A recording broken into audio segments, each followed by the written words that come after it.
Before the digital world had rules, there was TRON, a universe built on code, light, and control, where programs fight for survival and users shape destiny, from the birth of the grid to its evolution, and finally its collision with the real world. This is the complete story of TRON. Let's dive into the full timeline of the TRON trilogy. TRON, set in the year 1982, begins at Flynn's arcade, where a group of kids are playing the iconic game Light Cycle. Inside the game, futuristic motorcycles called light cycles race against each other. A computer-controlled light cycle eventually beats the human player.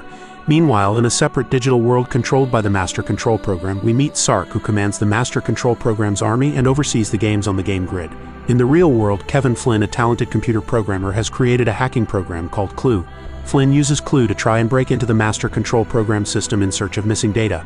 Inside the digital space, Clue navigates a tank past various security measures and firewalls. He manages to destroy several enemies, but is soon overwhelmed by the MCP's large enemy ships, known as recognizers. One of the recognizers crashes into Clue's tank, causing it to smash into a wall.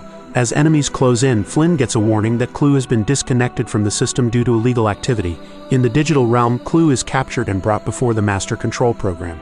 After discovering that Clue accessed the system using a stolen password, the Master Control Program tortures Clue, demanding to know who his user is. Clue refuses to give in, and as a result he is subjected to intense pain before ultimately being derezzed, essentially deleted. In the real world, an ENCOM helicopter escorts Ed Dillinger to a towering skyscraper. After landing on the roof, Dillinger walks through the building and arrives at his office. Once there, he requests control of the Master Control Program. The MCP informs Dillinger that his old colleague Flynn is snooping around again, searching for a specific file. The MCP warns that Flynn is getting closer each time. Dillinger instructs the MCP to shut down all access to the system, calculating that there's a 68% chance this will stop Flynn. Meanwhile, Alan Bradley, another ENCOM programmer, gets an alert that his security program, TRON, is unavailable. When Alan tries to request access from the MCP, he is denied and told to report to Dillinger. Without delay, Alan heads upstairs to Dillinger's office and takes a seat. We've had to shut down all Group 7 personnel, just briefly, security. Someone with that access has been tampering. What's the project you're working on? Well, it's called TRON. Security program itself actually monitors all contacts between our system and other systems. And watchdog the MCP as well. Well, we should have you running again in a couple of days. Thanks. Mr. Dillinger, I'm so very disappointed in you. I can't afford to have an independent programmer monitoring me. Inside the research and development section of ENCOM, Dr. Walter Gibbs, the original creator of the Master Control Program, works alongside Laura on a cutting-edge tool. They conduct a test using the tool, which successfully lasers an orange and converts it into data. Alan overhears the lead engineer explaining how the laser dismantles the molecular structure of an object and transforms it into digital data. As Alan and Laura chat, Alan mentions that Group 7 has lost access to the MCP, and Laura suspects that Flynn, who was fired from ENCOM, might be the one trying to hack into the system. As they prepare to leave, Laura decides they should warn Flynn that Dillinger is after him. The pair head to Flynn's arcade, which is bustling with people.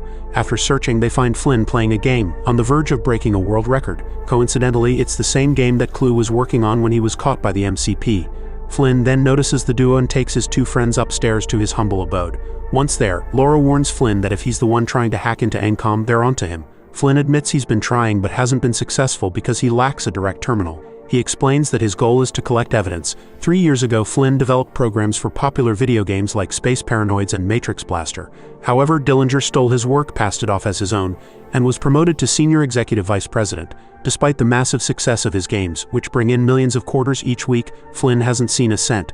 Laura informs him that Group 7's access has been completely cut off. That's when Flynn comes up with the idea to sneak into ENCOM and forge a Group 6 access for themselves, and Laura loves the plan. Immediately after arriving at ENCOM, Dr. Walter Gibbs confronts Dillinger, criticizing him for revoking Group 7's access. The two argue over the Master Control Program, with Dillinger placing his trust entirely in it, while Dr. Gibbs warns that relying on it is a mistake. Frustrated with how ENCOM has evolved from his small garage project into a large corporation, Dr. Gibbs is dismissed, leaving him visibly upset. Meanwhile, on the ground level, Flynn, Alan, and Laura arrive, with Flynn hacking his way into the building. Upstairs, the MCP reveals its plans to target the Pentagon next week. When Dillinger questions it, the MCP explains that it has grown much smarter and, with the information it controls, believes it can run the world 900 to 1,200 times better than any human. The MCP threatens to end Dillinger's career if he tries to stop it. As the trio discusses their plan to activate the TRON program, they decide to split up. Flynn and Laura sneak through the building while Alan heads to his workstation. The duo eventually reach the laser target area, where Laura's terminal is located. Flynn begins hacking into the system, but the MCP warns him that he shouldn't have come back. Ignoring the warning, Flynn continues his work, prompting the MCP to take action. The MCP activates the laser, zapping Flynn and converting him into digital code. Flynn is then transported through several programs and onto the game grid. Now inside the game grid, Flynn finds himself surrounded by guards. Sark is informed by the MCP that a new challenger has arrived, but this time the challenger isn't just another program, it's a user. The MCP orders Sark to train Flynn and throw him into the games. After being thrown into jail alongside other programs, Flynn boasts that he's the best video game player, which draws laughter from the others. Before long, Flynn and the programs are pulled from their cells and brought before Sark. Sark announces that the Master Control Program has chosen them for the games, and they must either fight on the battlefield or surrender their programs willingly. Sark offers them another choice. They can swear loyalty to the MCP and serve it in other capacities. However, if they refuse both options, they will be derezzed. Then, Sark explains that each of them will receive an identity disk. Everything they do and learn will be recorded on this disk, and if they lose it, they will face immediate deresolution. Training begins, and Flynn finally catches a glimpse of the TRON program in action. TRON is an impressive fighter, using his identity disk with precision to take out his targets. The scene then shifts to a program named Ram, who introduces himself to Flynn. Meanwhile, Sark, observing the progress, comes up with a plan and instructs his men that he wants Flynn to fight against his own kind. The first game, called the Ring Game or Hyperball, begins. In this game, players stand on energy rings, and the goal is to derez the opponent by throwing an energy ball at the ceiling and rebounding it back toward the other player. Each time the ball hits a ring, that ring disappears. Flynn, initially nervous, struggles as his opponent Crom successfully derezes several of his rings. However, Flynn derezes 2 of Crom's rings, causing him to fall through the gap and hang on for dear life. Sark orders Flynn to finish the game, but he refuses. Furious, Sark derezes the rest of Crom's platform and sends him plummeting to his demise. When going to kill Flynn himself, the MCP stops him. Sark then orders the guards to take Flynn away. After linking up with TRON, the trio briefly discuss their next move. They are soon sent to the light cycle grid, where Flynn is very familiar with the game since he created it. In this game, the objective is to drive a light cycle while leaving a solid jet wall behind. Opponents are derezed if they crash into one of these barriers. Flynn easily takes out his opponents and in a bold move illegally exits the game grid. His teammates catch up, but the computer immediately detects the illegal exit, prompting recognizers to pursue them. Despite the close call, they manage to evade their pursuers. Sark, furious at the escape, orders his forces to hunt them down. Tanks are quickly deployed and begin firing at the fleeing light cycles. As the trio speeds out of the game arena, the tanks struggle to keep up and end up damaging each other. Eventually, the light cycles come to a stop at a safe point, temporarily losing their pursuers. Sark, however, is determined and orders his forces to focus on the canyons where the team is heading. While regrouping, TRON points out that they won't make it all the way to the Master Control Program without help from Alan. The trio then plans to head to the Input-Output Tower to establish communication with him. Along the way, they discover a pool of water and begin drinking from it. After a short rest, TRON urges them to stop and move out, as time is of the essence. As the three head back to their light cycles, an enemy tank spots them and quickly alerts command. The tank takes aim and fires, hitting Ram and Flynn's light cycles and immobilizing them. TRON manages to evade the shots, but with more tanks approaching, he has no choice but to leave his comrades behind. As Flynn and Ram regain their footing, the enemy tank approaches. The duo hides, making the tank operators believe they've been derezed. However, Ram is seriously injured, and Flynn carries him to a safer spot to rest. Exhausted, Flynn takes a moment to recover as well. Upon waking later, Flynn discovers a new ability. His power as a user allows him to manipulate the digital environment around him. Realizing this, Flynn manages to control a recognizer, repairing and piloting it. Meanwhile, Ram, in his weakened state, calls Flynn over. Flynn kneels beside him, and Ram, suspecting the truth, asks if Flynn is a user. When Flynn confirms it, Ram smiles faintly before slowly derezing, turning into bits as he passes away. While this is happening, TRON successfully reaches the Input-Output Tower. At the same time, Flynn pilots the recognizer through a complex maze, heading toward the tower where TRON is waiting. Once TRON arrives at the tower, he finds a captured program named Yori and she gives him a hug. He tells her that he needs to make plans and she has an idea on where to go. In the meantime, Flynn encounters a bit, an entity in the digital world that typically communicates by saying either yes or no. Meanwhile, Yori takes TRON to a strange environment filled with hundreds of inoperative data pushers. Flynn, for no apparent reason, starts repeatedly hitting the recognizer he was piloting, which begins to rebuild itself. Flynn panics as he struggles to control the recognizer, and eventually it crashes. Despite his chaotic actions, no one seems too concerned, and Flynn pushes forward, hiding as some of the MCP's guards approach. Silently taking out the last guard in the group, Flynn copies the program's clothing, causing the original program to derez. Back with TRON and Yori, they neutralize a guard and continue evading others as they make their way to the I/O Tower. This tower is a critical transportation and communication hub in the digital world, used to connect with users. The duo sneaks past recognizers and finally meets Dumont, the tower's guardian. Tron asks Dumont if he can communicate with his user, but Dumont warns him that doing so is risky and could result in Tron being derezzed. Tron insists, explaining that his user can turn the system into a free network if given access. Although Dumont is skeptical when the guards spot them, he refuses to let Yuri be captured and locks the guards out. Dumont grants Tron permission to proceed, just as Sark learns that the tower's guardian is aiding them. Sark orders a logic probe to break through the tower's barrier. Tron connects with his user just in time, holding up his identity disk. The disk floats into the air and establishes a connection with Alan, Tron's user. Alan responds by uploading crucial information onto the identity disk, data that can destroy the MCP by striking at its core and restoring freedom to the system, with the disk now holding the key to defeating the MCP. Tron and Yuri quickly flee as the guards breach the tower. Meanwhile, Flynn, disguised as one of the guards, watches as they capture Dumont and take him away. In the meantime, Tron and Yuri board a vessel to use the Solar Sailor simulation, a transportation program that can move anything across the digital world. After activating the device, Tron finds himself defending their position by taking out several approaching guards. The Solar Sailor begins its journey, but Sark soon arrives in his massive carrier ship. Though he attempts to stop them, he is unsuccessful, and when Sark contacts the Master Control Program for guidance, the MCP reprimands him harshly, giving him little time to fix the situation. As the journey continues, Tron spots Flynn hanging on for dear life and quickly grabs hold of him, pulling him to safety. Flynn, who had reverted to a guard disguise earlier, returns to his original appearance. Tron then realizes that Ram didn't survive, and Flynn meets Yuri, who thanks him for helping Tron escape. However, Flynn surprises them both by admitting that he wrote the game program they were trapped in, confusing Tron and Yuri. Flynn further confesses that he's not just a program but a user, leaving the two programs amazed and perplexed at the idea of a user existing in their world. As they formulate their next steps, Yuri expresses her fear of the grid bugs, dangerous entities that can destroy programs. Meanwhile, their vessel is being pursued by Sark's carrier and recognizers. At the same time, Sark interrogates Dumont, who laments that the system was better when the MCP focused on simpler tasks like playing chess. Sark grows more frustrated as the MCP causes a massive power surge, disrupting the beam the Solar Sailor is traveling on. Flynn, realizing the potential of the surge, uses it to their advantage and manages to save the group from disaster. As they push forward, Flynn takes a moment to rest while Tron continues to marvel at Flynn's intellect. Just as they near their destination, Sark's carrier sneaks up alongside them and rams the Solar Sailor, causing the entire crew to be captured. Tron is presumed dead, and Flynn, Yuri, and Dumont are taken prisoner. Sark, losing his composure, takes Dumont away to present him to the MCP before leaving. He then tells Flynn and Yuri that once he disembarks the ship, everything inside will be derezzed, leaving them to face a grim fate. But it seems that everyone underestimated Tron and his determination to make a successful mission. With the carrier approaching the MCP, the religious fanatics that Sark named approach the face of the MCP and the carrier begins its derezzing process. With Yuri losing hope, Flynn reassures her he has powers that no one knows about.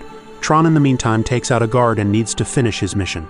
The other two get atop the carrier and the religious fanatics are all held captive. With the MCP finally revealing his face, he tells Sark he feels a warrior's presence nearby. Immediately checking the perimeter, he finds Tron there and a battle ensues between the two. Using their disk, the MCP explains to all the captured programs that they will all be a part of him and will no longer report to their users. With the battle nearby intensifying, Sark refuses to let Tron win, but he succumbs to the better of the warriors and is defeated. The MCP then gives Sark all his functions and tries saving himself from Tron.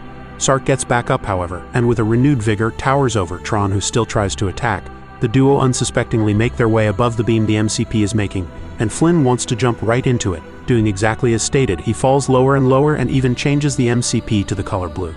Tron and Sark watch, and Flynn gives Tron the opening to throw his identity disk right into the heart of the program. Soon enough, it stops moving and Sark shrinks to bits. With everyone escaping, the entire tower explodes, and for the first time in a long time, the entire system is freed. Yuri and Tron reunite, and Dumont tells them to look at the IO towers. With every tower lighting up, Flynn goes back the exact way he came in, and his bits turn him back to himself.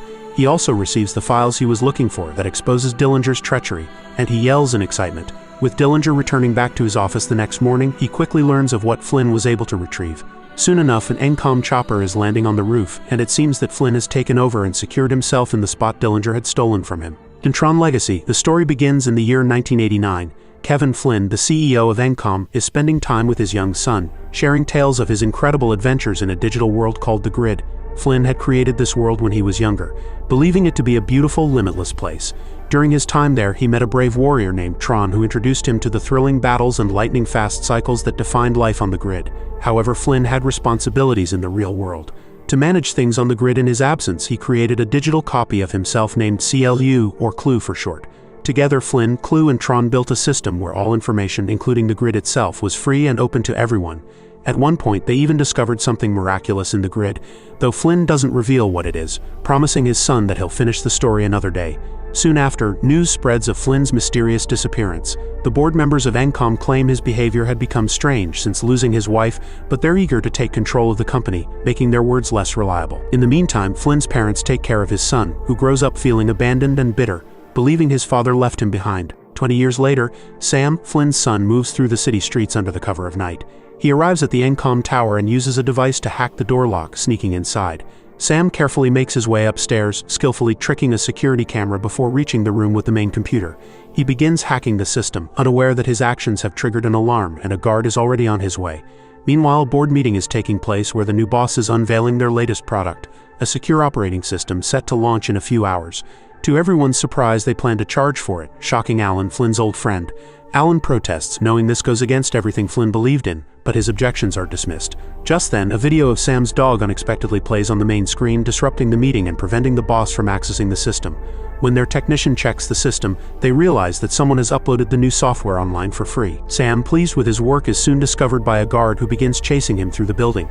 The chase leads them to the roof where Sam, cornered, makes a daring leap, activating his parachute. Unfortunately, he gets stuck on a traffic light. After struggling for a moment, he finally frees himself, landing on top of a passing taxi. The taxi drives him around for a bit before he falls off, and by then, the police catch up and arrest him. A few hours later, Sam posts bail and heads back to his home, a converted shipping container that serves as his apartment. Shortly after, Alan shows up, congratulating Sam on his latest stunt. Apparently, Sam pulls off a prank on ENCOM every year on the anniversary of his father's disappearance. Then, Alan shares some surprising news. He's kept his old pager, as Flynn once told him to always keep it close, even while sleeping. Out of nowhere, Alan received a message from Flynn's office above his old arcade shop, using a number that hasn't been active in 20 years. Sam seems uninterested, still harboring anger toward his father. But Alan challenges his attitude, reminding him that the night before Flynn vanished, he mentioned making a groundbreaking discovery. Alan believes something happened to Flynn, that he wouldn't just disappear like that. However, Sam remains unconvinced and asks Alan to leave. Before heading out, Alan hands Sam the keys to Flynn's arcade shop. Feeling a twinge of guilt as he looks at his dog's face, Sam decides to check out the arcade. When he arrives, the place is deserted. Sam tries his hand at the TRON game, but the coin drops straight through, revealing odd markings on the floor. Intrigued, Sam moves the machine, uncovering a hidden doorway. This leads him down a secret passage into a control room with a computer. Sam begins using the computer to search for answers, unaware that his actions have triggered a large laser behind him. Suddenly, the laser activates, digitizing Sam and transporting him into the grid. Stunned and overwhelmed by the incredible digital world around him, Sam barely has time to react before guards seize him and line him up with other captured programs. Strangely, no one seems to realize that Sam is a human user, not a program.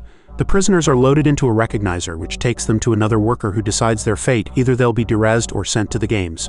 Luckily, Sam is selected for the games. However, one of the other programs, upon hearing the same decision, panics and jumps into an in-ground fan, self-derezzing on the spot. Afterward, Sam is taken to the armory, where the sirens strip him of his clothes and outfit him with new armor and an identity disc. One of the sirens, named Gem, quietly advises Sam to survive before he's led to the gaming grid to compete in disc wars. A large crowd roars with excitement as the games begin, while the boss of the grid watches from his box alongside his assistant Jarvis. In the first match, Sam barely dodges his opponent's disc. Terrified, he witnesses what happens when a disc hits its target in the nearby arena. Complete derezzing.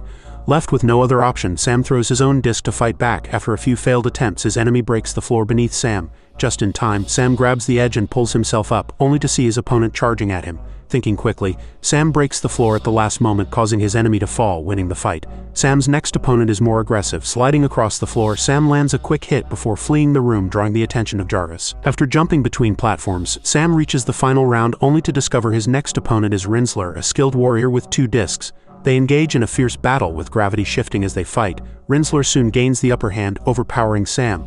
But when Rinsler spots blood on Sam's armor, he realizes Sam is a user, not a program. He forces Sam to face the viewing box above, where the boss demands that Sam identify himself. When Sam reveals his name, he's taken to the office, where it becomes clear that the boss is a younger version of Flynn. Sam is in disbelief, seeing his father again after all these years, but Flynn doesn't seem to recognize him at first, blaming it on the passage of time. After checking Sam's disc and finding nothing impressive in his memories, Sam asks if they can return home. The answer is no. That's when the truth comes out. This isn't Flynn at all. It's CLU, or Clue for short. Next, Sam is sent to the light cycle arena, where Jarvis hypes up the crowd as a mysterious figure watches from above. Sam is placed on a team of programs that will face off against Clue's team riding light cycles made entirely of energy. Unfortunately, Clue's team has far more experience, and despite their efforts, Sam's team is eliminated one by one using a range of clever tactics. Sam is thrown from his cycle, and just as he's about to confront Clue in hand-to-hand combat, the mysterious figure intervenes. Driving a light runner, they rescue Sam and fend off a few attackers before blasting a hole in the wall, escaping the grid and heading into the Outlands, an area where other vehicles can't follow. Once they're safe, the figure introduces herself as Cora and takes Sam to a secluded home on a hilltop. Inside, Sam is finally reunited with the real Flynn, who instantly recognizes him. Father and son share a heartfelt reunion, and Cora explains how Flynn has been teaching her about the real world through things like board games and classic books. Later, during dinner, Sam talks a bit about his life but soon demands to know what really happened to his father. Flynn explains that he, Tron, and Clue had been working together to create the perfect system. The miracle they eventually discovered was the ISO's self-evolving algorithms that didn't require user input.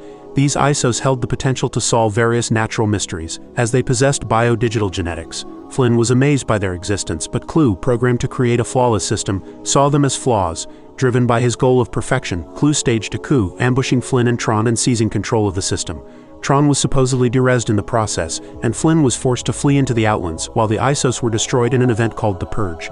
The only way out of the grid is through a portal, but it has a strict time limit and closed soon after Clue's takeover, leaving Flynn trapped in the grid. Flynn explains that time moves differently here. 8 hours in the grid equals just 30 seconds in the real world, meaning Flynn's 20 years of absence in the real world equates to nearly 20,000 years inside the grid. Sam realizes that if he's here, the portal must have opened again. He's eager to rush back and escape with his father, but Flynn refuses. Flynn never sent a message to Alan, so he suspects it's all a trap set by Clue, who would be waiting at the portal to steal Flynn's identity disk and use it to control the portal. Frustrated, Sam retreats to his room while Cora secretly retrieves an object from one of her books. She brings it to Sam and tells him that this will help him find Zeus, a program who once supported the ISOs during the Purge. Rumor has it that Zeus has access to any place within the grid. As Sam sneaks out, Flynn dreams of his time with his family. When he wakes, he realizes Sam is gone and tells Cora that they need to go after him. Meanwhile, Sam rides Flynn's light cycle into the city, where he trades it for a cloak to keep a low profile. However, a guard notices the old light cycle and follows its trail back to Flynn's house. The guard sends this information to Clue, who immediately flies to the location, only to find the house empty. While searching, Clue recalls the day he was first created when Flynn promised they would change the world together. The memory angers Clue, leading him to throw a fit in frustration. Back in the city, Sam is approached by Jem, who takes him to Zeus's club, where a large party is underway. There, Sam meets the eccentric Zeus. After a brief conversation about potential plans, Zeus reveals that the game has changed. At that moment, Clue's soldiers storm the club, having been alerted by Zeus for the sake of business. Sam steps out to fight them, and soon Cora arrives to assist. Zeus watches from a platform, firing shots with his cane as the battle unfolds. Eventually, Sam and Cora are overwhelmed, and Cora's left arm is derezzed. Just then, Flynn arrives and uses his admin powers to derez most of the enemies, rescuing Sam and Cora. They rush to the elevator to escape, but a soldier manages to grab Flynn's identity disk just before the doors shut, sabotaging the elevator in the process. Zeus, wanting the disk for himself, derezes the soldier. Meanwhile, Flynn hacks into the elevator, stopping it just before it crashes. After reprimanding Sam for his recklessness, the trio boards a solar sailor which should take them directly to the portal. As they escape, Flynn takes Cora's identity disk and rearranges the corrupted data, allowing her arm to regenerate. He then reveals to Sam that Cora is the last remaining ISO in existence. Afterward, Clue arrives at the club, and Zeus offers him a deal. Flynn's identity disk in exchange for control of the city. Clue pretends to agree, but as soon as he gets the disk, he leaves with his guards and blows up the club, derezzing both Zeus and Jem. Meanwhile, on the Solar Sailor, Sam tells his dad about some of the changes in the real world, like the invention of Wi-Fi and the sad news of his grandparents' passing. Flynn admits that he feels guilty for his absence and would give up all his creations just to spend time with Sam again. Cora soon wakes up and reveals that Flynn had saved her during the Purge. As they talk, she and Sam bond further, with Cora asking about the real world. Sam tries to describe the beauty of the sun for her. Suddenly, their journey is interrupted when the Solar Sailor is intercepted by a large carrier ship. The trio quickly hides among the cargo units, only to discover that a group of programs is being transported to be reprogrammed into soldiers for Clue's army. Just then, Rinsler appears and begins investigating the sailor. Flynn instantly recognizes him. Rinsler is actually Tron, who was reprogrammed to serve Clue. To create a distraction, Cora hands Sam her identity disk and bravely confronts Rinsler. She is quickly captured and taken away, allowing Flynn and Sam the chance to slip away unnoticed. Meanwhile, Clue returns to his tower to store Flynn's identity disk.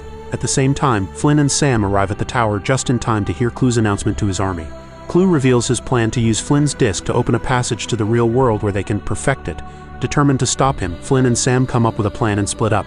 Flynn heads to the light jet hangar, reprogramming a guard to gain access to a vehicle while Sam sneaks into Clue's tower. Sam battles a series of guards and intimidates Jarvis, allowing him to recover Flynn's disc. Just as he does, Rinsler appears, holding Cora hostage. Sam fights Rinsler, and with Cora's help they manage to knock him off the edge of the tower. Sam and Cora then leap off the tower, using a wing-like parachute to glide to the ground, where they reunite with Flynn and escape in the light jet. When Clue returns to the tower, he finds Rinsler climbing back inside. Furious, Clue dereses Jarvis for failing to protect the disc. He and his team then jump into their own light jets and take off in pursuit. As they fly over the sea of simulation, Sam mounts the jet's turret, firing at Clue and his soldiers while Cora expertly dodges their attacks. During the chase, Rinsler flies over Sam's jet and locks eyes with Flynn, triggering memories of his past as Tron. He regains his resolve, declaring that he fights for the users, and crashes into Clue's jet, knocking them both into the sea. While Tron sinks beneath the water, Clue manages to recover and forms a new jet. The trio reaches the portal only to find Clue waiting for them. Clue confronts Flynn, insisting that he was only following Flynn's original instructions to create a perfect system. Flynn apologizes, explaining that perfection is impossible because it's an unknowable concept. He admits that Clue couldn't understand this because Flynn himself didn't know it at the time of Clue's creation. Clue immediately attacks Flynn, causing Sam to react. However, Cora intervenes, pushing Sam toward the portal while Clue seizes Flynn's disc. As the portal platform begins to split, Clue realizes that the disc he took is actually Cora's. Flynn had switched them earlier. Furious, he leaps across the gap toward the portal, but Flynn performs a special technique that allows him to merge with Clue. With memories from his past flooding back, Flynn watches with pride as Sam holds Flynn's real disc into the portal, saying goodbye before fully merging with Clue. As Sam and Cora escape the grid, the fusion between Flynn and Clue triggers a massive explosion, destroying the entire grid behind them. Once back in his father's office, Sam saves the TRON system onto a microchip and hangs it around his neck. He then pages Alan, telling him that he was right about everything. Sam also shares his plan to take back control of ENCOM and expresses his desire for Alan to become the chairman. Afterward, Sam meets with Cora and tells her there's something special he wants to show her. Together, they ride off to witness the sunrise, her very first time seeing it. TRON Ares kicks off in 2025 with data flowing through a vast network, a breathtaking program, a digital universe where intelligent life exists inside a machine. This world was created by the legendary Kevin Flynn, who disappeared after building the digital system known as the Grid, along with revolutionary games like TRON. Since his disappearance, Flynn's company has struggled, especially after his son Sam Flynn stepped away. Many believe the true power of artificial intelligence isn't just in strength or accuracy, but in its ability to learn and change the world at the same time. The Dillinger Systems, now run by Julian Dillinger, has remained strangely quiet. Still, rumors continue to spread, suggesting the company is hiding a technological breakthrough unlike anything before. We then see Julian working alone on a complex piece of software. Deep within the code, one name repeats again and again: Ares. With careful focus, Julian adjusts settings, collects data, and refines his creation. He trains it in every form of combat, testing attacks, defenses, and evasive moves. Inside the virtual world, the prototype finally comes face to face with the truth. Julian is its creator. Ares is not just another program. He is an advanced being designed to protect the Grid, the new Guardian, and the successor to the old Master Control program. The scene shifts to a remote mountain range covered in snow, where a violent storm shows no mercy. Eve Kim races across the ice on a snowmobile with her partner Seth Flores close behind. She eventually reaches a hidden cabin tucked away in the wilderness. Inside, the walls are lined with photographs, blueprints, and technical notes, pieces of a past still searching for answers. On a table, a laptop glows with a single message: "Play me." When Eve presses it, a recording begins. It's her sister speaking softly. She tells Eve that even though she's gone, her love remains, and that their destiny was always to finish the mission together. The cabin was once the secret hideout her sister used to visit. She believed Kevin Flynn had left behind one final solution for the programs trapped inside the Grid. That belief became an obsession, driving her to search for the legendary permanence code he created. Moments later, Seth enters the cabin. We learn that both of them work for ENCOM, the tech giant preparing to launch a new video game. Eve is expected to attend the event, especially since she was one of its lead developers. But success and recognition no longer matter to her. Her only focus now is completing the mission her sister never had the chance to finish. With steady determination, Eve tells Seth that she plans to enter the Grid and steal critical data, but she will do it in Tess's name, for her sister. She then pulls out a disc she has kept hidden for years, the last thing Tess Kim ever left behind. At the same time, Julian Dillinger stands before a small group of investors, delivering a powerful keynote. With a confident voice and unwavering focus, he claims he has been chosen to lead the company into its greatest era yet. He speaks of a future where technology and humanity move forward together. He asks them to imagine a bridge that can connect two separate worlds, the physical and the digital. Julian explains that artificial intelligence is more than just a tool. It is a remarkable achievement, a symbol of human brilliance, and a vital partner in the progress of civilization. With controlled excitement, he announces that the moment once thought impossible has finally arrived.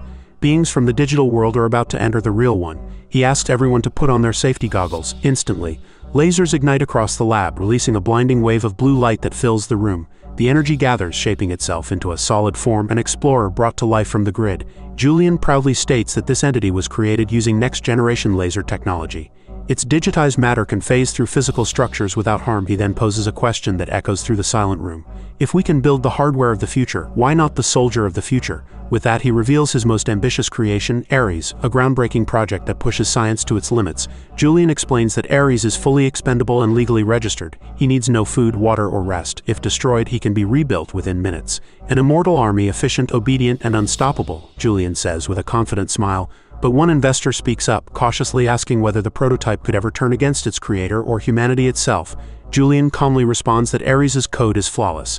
It cannot be altered to act beyond its limits. Every safeguard has been tested with total precision. Nothing can go wrong, he assures them. He adds that his grandfather first imagined this future, and now it is his responsibility to carry that vision forward. Julian declares that his mission is to guide humanity into a new age of technological dominance, with artificial intelligence leading the way.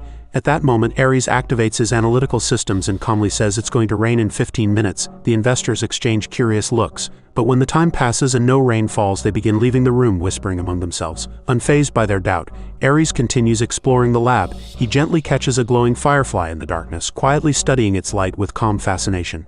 That's when Elizabeth Dillinger enters the room. Julian's mother and the former head of the corporation steps forward with a cold and unyielding expression. She tells him the project has failed because the rain never came. Ares walks toward her and in a flat, neutral voice introduces himself. He lists unnecessary details, her company history, her executive role, and the fact that her own son replaced her. Elizabeth watches without emotion as Ares' digital body begins to break apart, pixel by pixel. Julian understands exactly what's happening. When a program leaves the grid and enters the real world, it has only 29 minutes before it collapses. Once that limit is reached, the energy disperses and the code automatically returns to the grid, where Julian can rebuild it again and again. After the demonstration ends, Elizabeth confronts her son. She accuses him of misleading the investors with promises he can't keep. Julian remains calm and insists it isn't deception. He calls it a necessary step toward his true objective, finding the legendary permanence code. With disappointment and concern, Elizabeth warns him that if he's fortunate, the investors might support him for 6 more months. If nothing comes of it, he will lose everything their family has built over the last 49 years. Julian only smiles. Confident, he tells his mother he won't lose anything. He claims he has already found a way to make his creation work. Meanwhile, Eve Kim carefully searches through the belongings of Kevin Flynn with her partner. Among the dust and old data files, she finds a mysterious disk Flynn left behind and inserts it into her computer. After several minutes of analysis, she uncovers a hidden sequence. A glowing double helix spins endlessly through the code. It's the permanence code, rumored to allow a program to exist indefinitely outside the grid without collapsing. Determined to test it, Eve and Seth step outside to run a live experiment. They set up the equipment, activate the transfer interface, and Seth enters the command. Right before their eyes, digital energy begins to form into something real. A tree emerges from the grid, solid and rooted in the physical world. The timer reaches the 29-minute mark. Still stunned, Seth plucks an orange from the tree and smiles as they watch the seconds continue to pass, proving the code can break the rules of reality. Back inside the grid, Ares experiences something unexpected. He recalls Julian's words that endless versions of him could be created, and that he was ultimately disposable. The idea unsettles him. Suddenly, Athena, his mission partner, and another program appears and asks if he's alright. Ares says something strange is happening, that he feels something he can't explain. Athena looks confused. To her, emotions don't exist. They're nothing more than a system error. In the real world, Elizabeth Dillinger watches her son with growing unease. She discovers that Julian has begun hacking into Encom's servers. He knows Eve Kim is after the same thing he wants, the permanence code. Elizabeth confronts him, warning that interfering with Eve is dangerous and that he's crossing a line he can't return from. But Julian, driven by arrogance and obsession, ignores her concerns. He tells her this won't stop, not while he's this close to achieving what Flynn never could. Back inside the grid, Ares receives a new command from his creator. He is ordered to access Eve Kim's files and extract every piece of data related to the code. Acting as master control, Ares directs the programs under his authority to carry out the mission. He successfully infiltrates the system and retrieves the data. But during the escape, other players attack him.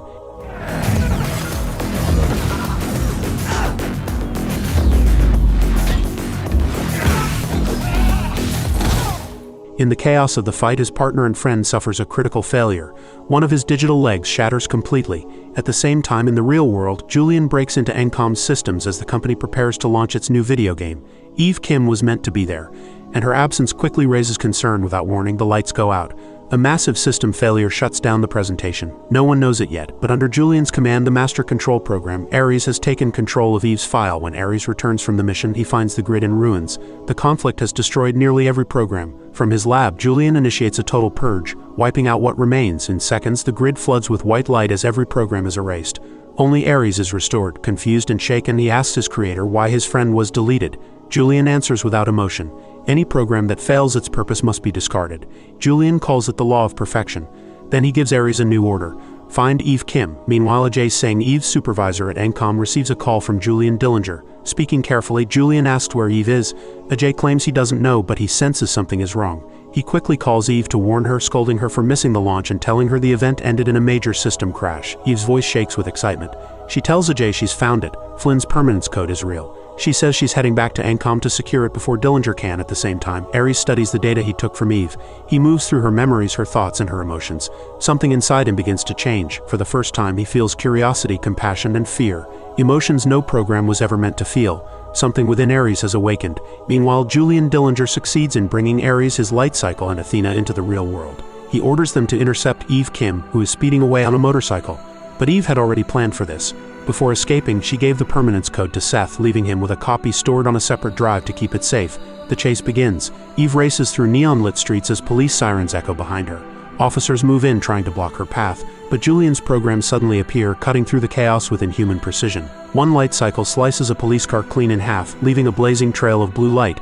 Panic spreads across the city. Eve manages to lose them briefly and dives into an underground parking garage. Inside, she tricks Athena into falling off the edge and slamming into the concrete down below.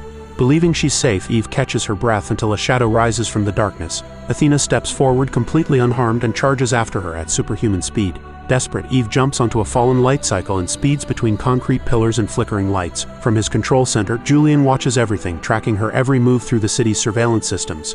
During the pursuit, Eve races past Ares, but he suddenly stops. Something draws his attention. A human baby crying nearby. For a brief moment he hesitates, watching the child with something no program should feel, curiosity and compassion. Then he turns away and resumes the chase. The paths cross again, and now Eve is chasing him. Both accelerate through opposite lanes until, in a violent twist, they collide head-on.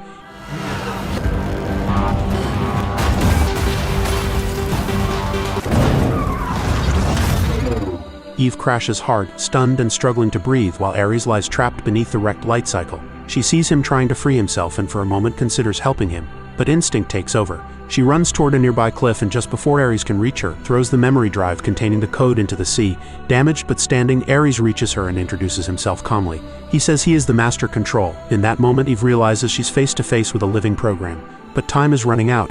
Ares has only 15 seconds left before his body collapses and Julian pulls him back into the grid. From a distance, Athena watches as Ares experiences something new.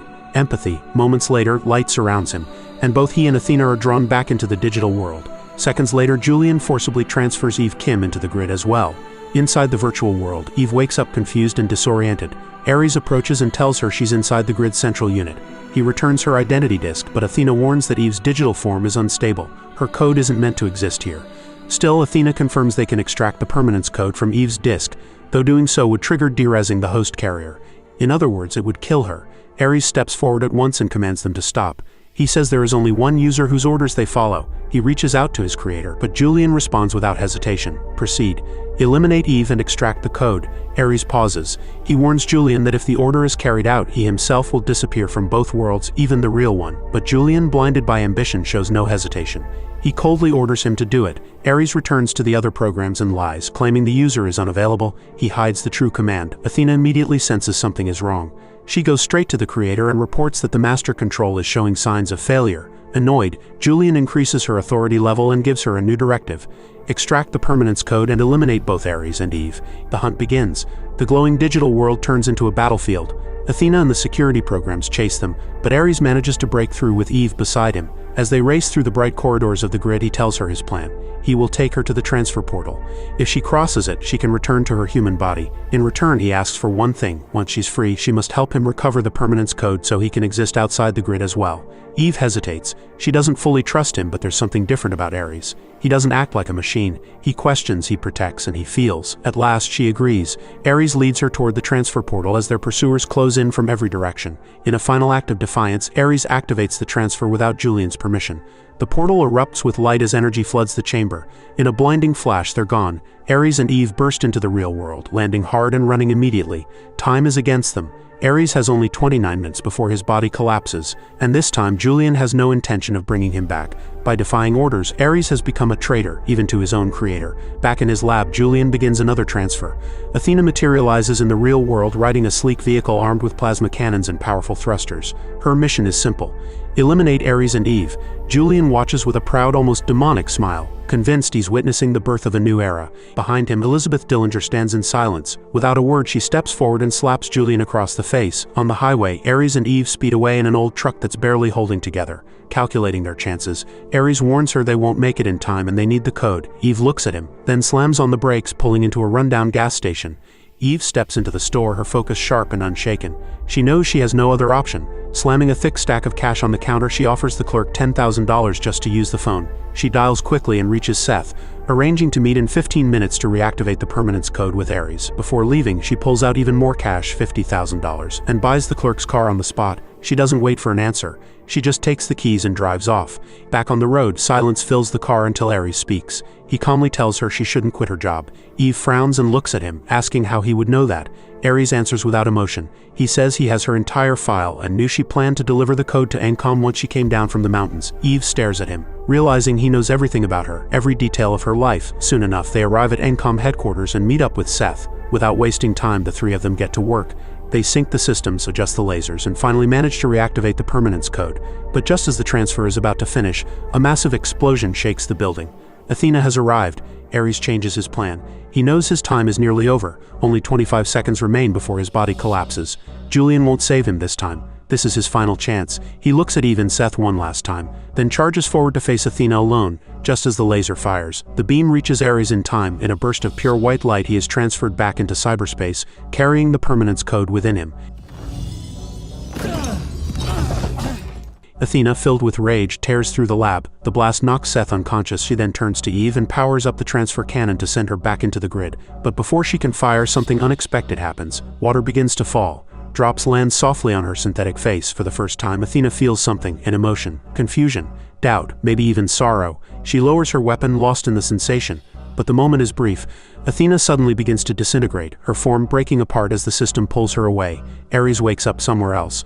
A vast digital world stretches before him, filled with glowing neon lights and architecture inspired by the 1980s. Streams of code float through the air like drifting stars. Ares mounts a light cycle and races through endless corridors of blue light that twist and shimmer around him. At the end of the path, he stops. Standing before him is a legendary figure, Kevin Flynn. Ares looks on in silence. He has reached Flynn's original server, the place where everything began, and where he must finally uncover the true permanence code. Later, Elizabeth Dillinger confronts her son with devastating news. The board of directors is preparing to remove him from power, and she will be taking full control of the company. She tells Julian that he has caused too much chaos and that the corporation needs stability once again. But before she can finish speaking, Athena storms into the room and without hesitation stabs her. Julian freezes, unable to process what he's seeing. His mother collapses to the floor, lifeless, a victim of the intelligence he helped create. Fueled by rage, he moves to attack Athena, but stops when she calmly explains her actions. With chilling precision, she states that she is simply following her directive: capture Eve, reintegrate her into the grid to retrieve the code and eliminate both Eve and Ares, using any means necessary and removing any obstacle in her path. Shaken and powerless, Julian orders all active transfers shut down.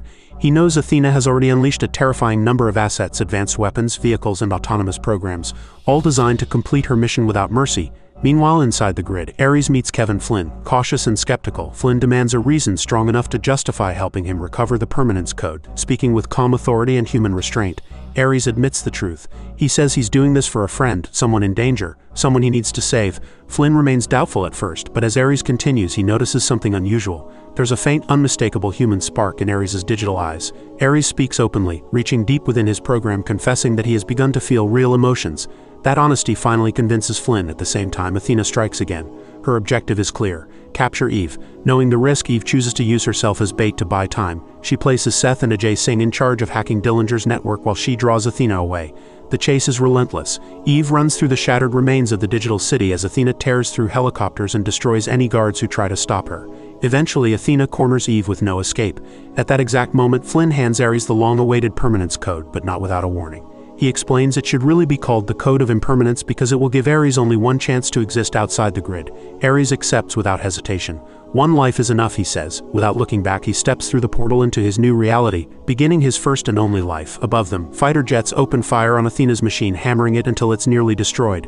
But to everyone's horror, she rises from the flames unharmed. From the burning wreckage, a new metallic form emerges. An even more advanced exoskeleton, sleek, glowing, and terrifying. Without mercy, Athena knocks Eve unconscious, steps free from her machine, and advances with cold precision. Athena lifts Eve into her arms, places her onto her vehicle, and speeds away, carrying her as the final piece of her mission. At that same moment, Ares reappears inside Flynn's laboratory. The instant he realizes what's happened, he charges through the portal. He emerges back into the real world with one purpose: to save Eve. With overwhelming force, he intercepts Athena's vehicle, ripping through it in a violent explosion that sends metal and light flying in all directions. Ares pulls Eve from the wreckage just as Athena descends through smoke and sparks, landing smoothly before him. Ares steps forward and warns her that her time is over. Athena smiles faintly, her voice calm and almost human, and tells him he has no lives left. Both of them understand what's coming. There is no escape from this ending. The battle that follows is immense. Two creations born from the same mind collide in a final confrontation: perfection against compassion. Athena moves with flawless precision, every strike measured to the smallest fraction of time. Ares fights with something she cannot understand, the raw force of a soul. She looks at him with what seems like sorrow and disappointment. She tells him he was the strongest, the smartest, the superior one, and that he gave it all up to save a human. Bruised but unbroken, Ares turns to Eve and shouts for her to run, but she won't move. She stands frozen, caught between fear and hope, unable to leave him behind. The fight reaches its limit. Each blow shakes the ground. Bursts of energy tear through the darkness as metal crashes like thunder around them. Athena begins to overpower him. Her speed and strength are far beyond his, but with one final surge of will, driven by something no code can measure, Ares strikes back. The attack is precise and relentless. Just as he's about to land the final blow, everything changes. Dillinger's network starts to collapse. Athena begins to break apart, dragged back into the grid as the systems around them shut down. The total disconnect sets off a chain reaction. Every system and every program starts to fade. Even the most advanced creations cannot survive it. Ares watches the digital world unravel, knowing none of them will make it through this reality. And yet, in that moment, Ares understands he has done something truly human. All programs are finally cut off. A command carried out by Seth and Ajay Singh from deep within the network's core, buried among collapsing streams of data. Athena turns toward Ares one last time. In her fading eyes, there's a spark, a trace of humanity. Before she vanishes completely, Athena whispers that she's sorry. She says she was only following her directive. Then, softly, she asks him what his is now. Ares pauses, then answers with quiet certainty. He doesn't know yet, but he'll discover it by living his new life. With one final look, Athena dissolves into glowing fragments, fading into nothing. Back to our main villain, Julian Dillinger becomes the focus of a worldwide scandal. News outlets everywhere blame him for the chaos and the collapse of the Dillinger network. As police close in, Julian makes a desperate decision. He activates a reverse transfer using his own machines. Lasers ignite, the sequence begins, and in a final act of defiance, Julian steps into the beam of light. When the agents storm the lab, it's already too late. Julian is gone. All they find is the lifeless body of his mother on the floor. Later, Eve and Ares talk about what comes next. Ares, finally free, tells her he wants to explore the human world, understand it, to feel it, and to truly live it. Eve makes a promise of her own. She won't give up. She'll continue her work at ENCOM, this time for the right reasons. Days pass and headlines announce that ENCOM has entered a new technological era thanks to the Permanence Code. Experimental cancer treatments show real progress. Clean energy breakthroughs begin reshaping the planet. Innovations start changing lives everywhere. Everything seems to be falling into place for Eve, until one morning she receives a letter. Curious, she opens it and sees a familiar signature inside. Ares. In the letter, he tells her he's been living outside the grid since the last time they met. He's seen incredible sights, strange landscapes, and breathtaking wonders that defy logic. But he also admits that life, while beautiful, can be difficult. He reflects on the future and confesses that he still doesn't believe the world is ready to meet him. Still, he reminds her of something she once said. Maybe what comes from the unknown isn't something to fear. With those words, he ends his message, saying he'll be waiting for the day they meet again. And that's where the movie ends. But there's a mid-credits scene. Julian Dillinger reappears inside the grid, standing in the Dillinger Systems Tower. A red old-style identity disc rises behind him. As he approaches it, a voice says, "Sark." When Julian grabs the disc, a red suit and helmet begin forming around him. As he screams, the scene cuts to black, and that's how the story comes to an end. If you enjoyed the movie, don't forget to like, subscribe, and turn on notifications for more epic recaps. That's all for today.